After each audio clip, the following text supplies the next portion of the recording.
ملکہ زبیدہ جو ہے یہ ہارون الرشید کی بیوی ہے، لیکن اتنی صالحہ تھی کہ جب ہارون الرشید نے چاہا کہ میں اس سے نکاح کروں تو اس نے کہا کہ میں اپنی مرضی کا حق مہر لوں گی۔ تو اس نے کہا کہ ٹھیک ہے، بادشاہوں کے لیے کیا مشکل ہوتا ہے حق مہر ادا کرنا۔ تو اس نے کہا کیا حق مہر لوگی؟ کہا بغداد سے نہر نکالو اور عرفات تک پہنچاؤ، یہ میرا حق مہر ہوگا۔ اور یہ بڑا مشکل کام تھا، اور اس کے لیے اس زمانے میں جو ہے وہ کتنے پیسے خرچ آئے اور وہ نہر نکالی گئی۔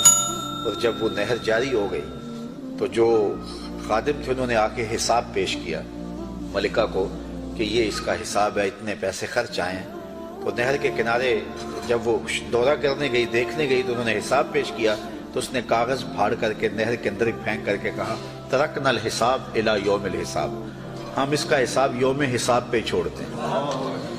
تو وہ نہر پھر جب تک یہ جدید ذرائع نہیں آئے تھے تو حاجیوں کے لیے سیرابی کا باعث بنتی رہی، اور نہر زبیدہ کے آج بھی اثرات جو ہے وہ میدان عرفات کے اندر دیکھے جا سکتے ہیں۔ تو یہ بغداد سے چلتی تھی نہر اور مکہ المکرمہ تک پہنچتی تھی، اور یہ حق مہر تھا زبیدہ خاتون کا۔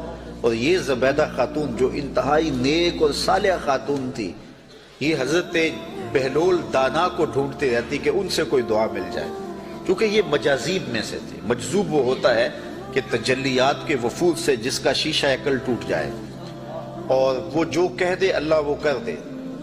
فرمایا صحیح حدیث میں ہے رب اشعث اخبر مدفوع بالابواب لو اقسم علی اللہ لابرہ، بہت سارے لوگ ان کے کپڑے پھٹے ہوئے، حالات پرا گندہ، بال بکھرے ہوئے، لیکن فرمایا انہیں کہیں چھیڑنا بیٹھنا، اللہ کے نام پہ وہ قسم ڈال دیں تو اللہ فوری پوری کر دیتا۔ تو یہ اسی قبیلے کا فرد تھا بہلول دانا۔ ایک دن زبیدہ گزر رہی ہے دجلہ کے کنارے پہ، تو بہلول مٹی کے گروندے اپنے ہاتھوں اپنے پاؤں پہ بناتا اور گرا دیتا۔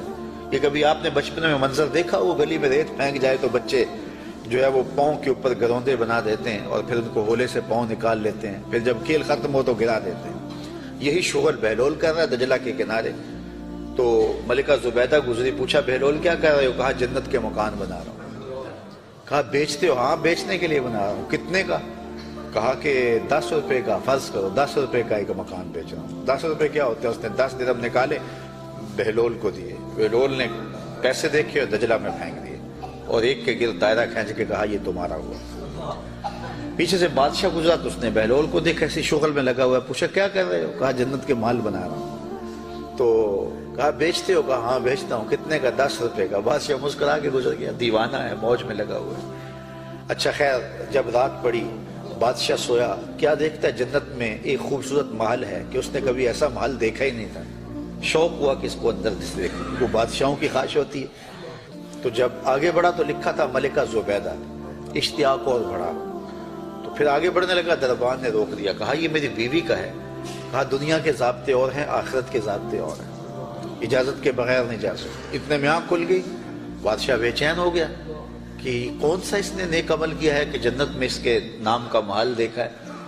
تو اس نے ملکہ کو بیدار کیا اور کہا کہ کیا ماجرا ہے کہ میں نے یہ خواب دیکھا؟ اس نے کہا میں نے تو کوئی خاص عمل نہیں کیا، وہی معمول کی عبادتیں ہیں، وہی نیکیاں ہیں۔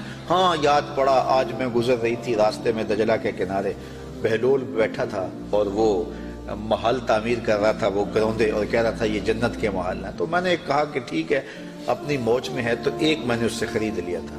بادشاہ سر پکڑ کے بیٹھ گیا، وہ تو مجھے بھی کہتا تھا، اور میں دیوانے کی بھیڑ سمجھا اور آگے گزر گیا۔ اگلے دن بادشاہ قصدن گزرا، ہارون الرشید قصدن گزرا، اور دل میں تھا کہ آج بہلول اسی شغل میں دوبارہ مل جائے تو کیا اچھا ہو۔ اگلے دن دیکھا تو بہلول وہاں بیٹھا ہوا ہے اور وہی کام کر رہا ہے۔ بادشاہ خوش ہوا، کہا بہلول کیا کر رہے ہو؟ اب دل دھڑک رہا تھا کہ جواب کل جیسا ملے۔ کہا جنت کے محل بنا رہا ہوں۔ بادشاہ کے دل کو تسلی ہوئی، کہا بیچتے ہو؟ کہا ہاں بیچنے کے لیے بنا رہا ہوں۔ کہا کتنے کا؟ کہا آدھی حکومت لگے گی۔ کہا کل تو 10 روپے کا کہتے ہو۔ کہا ہاں کوئی اور آئے تو اس کے لیے 10 روپے کا۔ کہا تو میرے لیے اتنا مہنگا کیوں؟ کہا تم دیکھ کے جو آئے ہو۔